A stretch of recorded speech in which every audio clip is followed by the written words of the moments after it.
mutakallim ma'al ghair ya. Ma'al ghair. Nah, ghair. Itu bukan itu. Gitu ya. Untuk ini maksudnya itu keterbatasan sanjungan kita untuk Allah. Huwa. Bisa pakai ya, iya, tapi ya Enggak pantas. nah, ya secara lughat ya, secara lughat ya posisinya setelah huwa. Huwa huma hum ya baru ya. Tapi huwa itu menurut sebagian ulama kan Nama isim min asma'ullah. ismi asma'illah. Dan iya ya, ada nama-nama Allah yang tidak tercantum dalam Asmaul Husna. Ini orang bilang terbatas Asmaul Husna, tidak boleh, itu yang membatasi. Dia bilang Asy'ariyah membatasi Allah cuma 20 sifat, padahal sifat Allah 99. Itu dia yang membatasi. Sifat Allah lebih dari 99. Ada yang tidak tercatat, apa itu contohnya? Khairul Makirin. Ada Khairul Makirin, ada Allah Khairul Makirin, tapi tidak tercatat dalam 99 ini. Huwa bisa jadi huwa juga khusus bagi Allah. Berarti huwa yang di qul Allah bukan dhamir ya. Bukan isim dhamir tapi Bukan alam. dalam sya'an berarti. Bukan Bukan dalam sya'an. dalam sya'an. Di alam. Dan memang Allah kalau dalam Al-Qur'an kalau kita mengirabkan tidak boleh maf'ul bih, tidak boleh Allah. Tidak boleh maf'ul bih. Ya. Ada cara lain untuk mengirabkan ya. Ahmadullah misalkan Allah itu contohnya dalam syarah syarah sulam Idhal Mu'am itu Allah itu tidak disebut maf'ul bih. Ya. Untuk ada Ahmadu untuk adab. tidak Secara boleh lafaz ya. disebut sebagai objek ya. Allah selalu fa'il. Allah selalu fa'il. Walaupun posisinya mahrubi. Walaupun posisinya maf'ul bih. Dicarikan helah supaya dia fa'il. Kan adab ya. Adab sebelum ilmu. Nah, ilmu dulu kita tahu secara ilmu ini maf'ul bih. Nah, nanti secara adab itu berarti adab mengatur redaksi kita. Ya. Jadi itu ya ibadah dulu kata beliau. Wa annahu arsala 'indahu sayyidina Muhammadan fa huwa rasuluhu shadiqu fi ma jaa'a bihi min al-ahkami wa fi ma akhbara bihi min umuri al-akhirati kal hasyri. Jadi itu tauhid ya. Jadi kita iman pada Allah, setelah iman pada Allah apalagi iman pada nabi. Ini pemetaan ilmu tauhid ya, 3. Ilmu tauhid itu 3, ada ilahiyat, ada nubuwat, ada sam'iyat. Iman pada Allah, iman pada nabi, iman pada apapun yang disampaikan oleh Allah dan nabi. Dan Imam Al-Marzuki, Sayyid Ahmad Al-Marzuki dalam Aqidatul Ulama menambah satu lagi poin apa tuh? Mengenal nabi. Kehidupan sirah nabi. Itu masuk juga dalam tauhid. Ya, siapa istri nabi, siapa anak-anak nabi. Tapi pemetaan umum sebenarnya 3 ini ya. Bukan uluhiyah ya. Bukan uluhiyah. Tapi ada Syekh Fauzi dulu menyampaikan. Syekh Fauzi Kunan. Harusnya ilahiyat. Ilahiyat secara watak. Bukan uluhiyat. Ilahiyat. Ya. Uluhiyat artinya menuhankan. Kalau ilahiyat berkaitan dengan Tuhan. Bedanya seperti itu. Kemudian beliau juga kadang usil juga beliau enak. Artinya bukan Utsaimin tapi Utsaiman. Mana Sulaiman. Ya. Wazan ya, wazannya ada orang namanya Akshar. Kalau sedikit haus Utaishar, bukan Utaishin. Tapi Utaishar. Jau'an, Juwai'an seperti itu. Jadi harusnya itulah. Tidak mental jemuk. Bukan Taswir. Ziyadah Ziyadah 9 kan. ya. Ijma' wazin adlan anis bima rifatin. Rakib wazid ijmatan bil wasfi qalil qawlan. Itu ya. Ilat-ilat untuk isim ladhi dan sharif. Oke. Jadi itu poin-poin tauhid. Nah, makanya baru lanjut beliau. Jadi ibadah ini selipan dari beliau nih. Jadi kita harus ibadah nih dengan ilmu.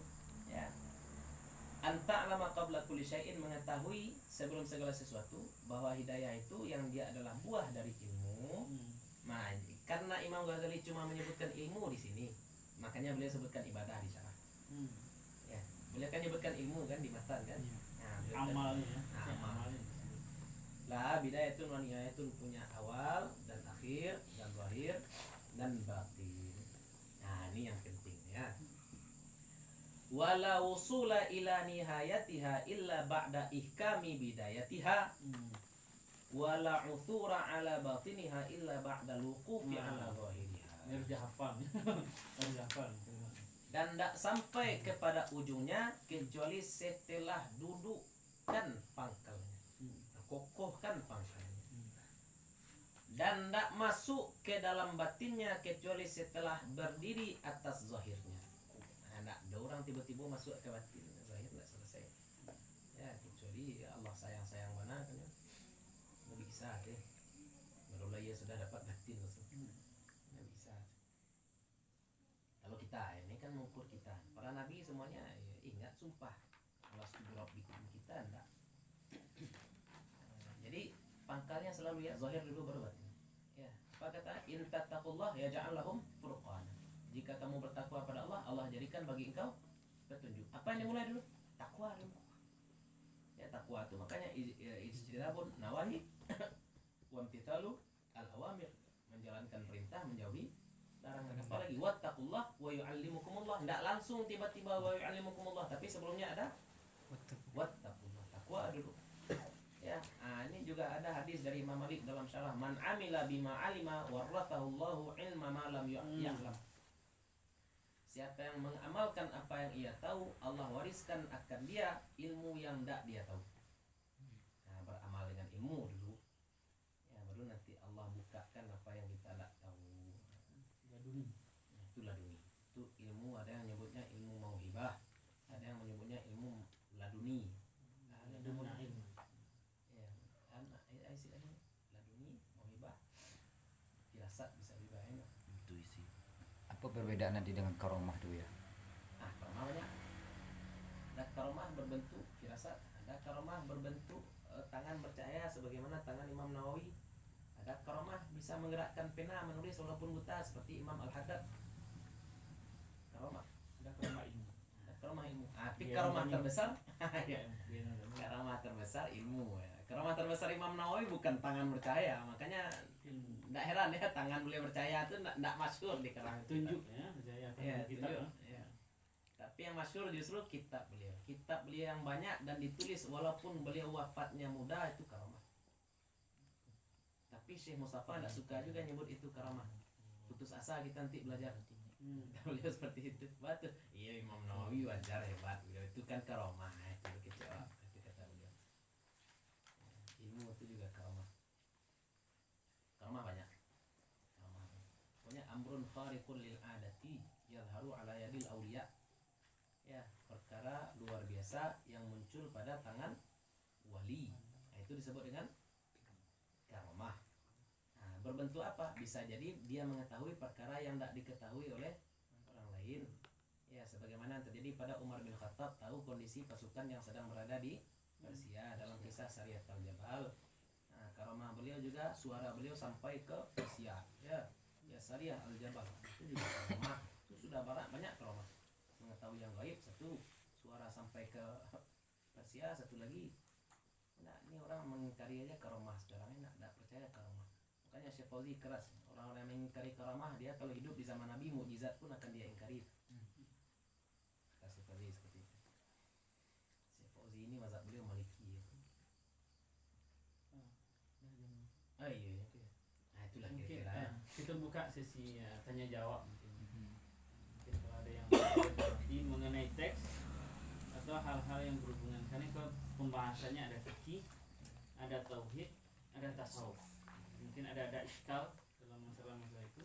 Nah, mari kita pecahkan secara bersama-sama. Ya, mungkin khulasah dulu ya. Khulasatul kalam. Khulasan kira-kira. mukadimah nih ya.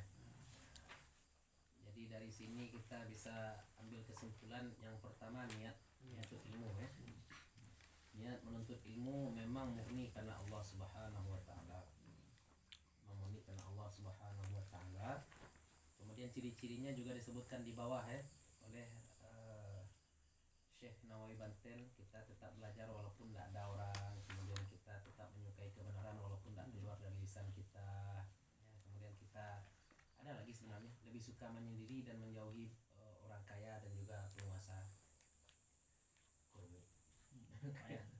Tapi ada tafsir mungkin itu ya. Tafsir. Kalau zaman sekarang harus dekat dengan Ya, orang kaya. orang kaya dekat dengan penguasa ya.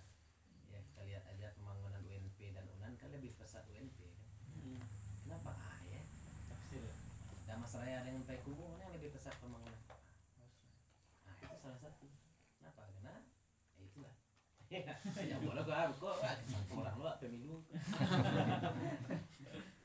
Pertama niat diperbaiki. Nah, niat Syarah itu. ala zahiriha itu Pak Syarah tadi. Bang, Ala Nah, itu zahiriha tadi. soal nanti kelas terkalam dulu masalah ya. kelas nanti itu Jadi, soal jadi perhatikan niat.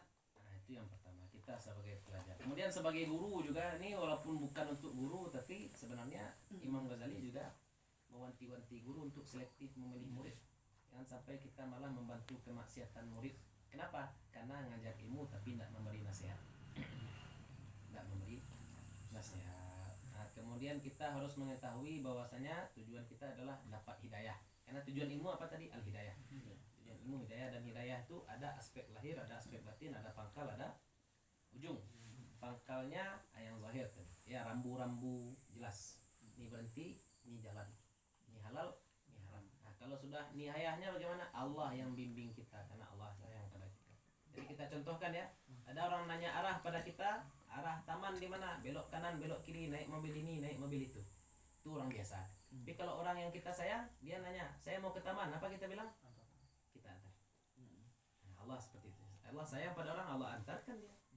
Nah, ke pintu keselamatan. Nah, kita harapan kita dapat nihayah. Tapi tidak akan mungkin sampai pada nihayah sebelum kita sebelum kita dudukkan dulu bidayah. Nah, inilah kitab bidayah. hidayah sajalah sedalam itu kan pembahasan dan ditampar apalagi sampai pembahasan masalah nihayah.